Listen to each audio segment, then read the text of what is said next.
આપણે જે આવેદન પત્ર આપવાનું છે એનું વાંચન બાબેન્દ્રભાઈ કરશે. એમાં કઈ ભૂલ હોય તો સજેશન કરી શકે છે.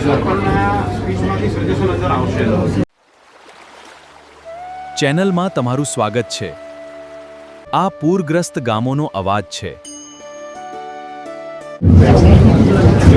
સૌને એક ધ્યાનમાં રાખવા જેવો મુદ્દો છે આ કે અત્યારે જે આપણે જે આવેદન પત્ર આપવાનું છે એનું વાંચન બાબેન્દ્રભાઈ કરશે.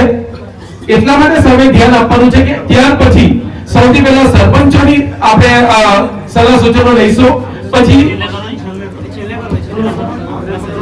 એમાં કઈ ભૂલ હોય તો સજેશન કરી શકે છે. સ્પીચમાંથી સજેશન અંદર આવશે. એવું કરીએ.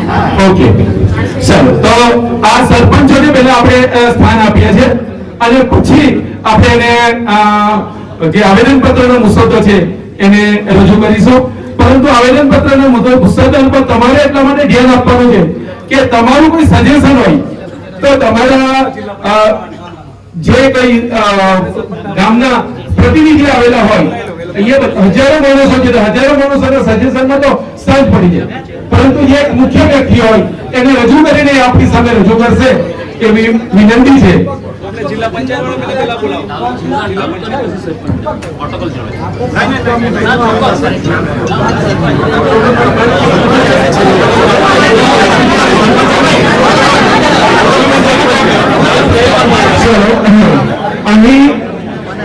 અહીંની કઈ જે ચર્ચાઓ છે ને આપણા ઘરના છે એટલે એની કોઈ કન્ફ્યુઝ થવાની જરૂર નથી.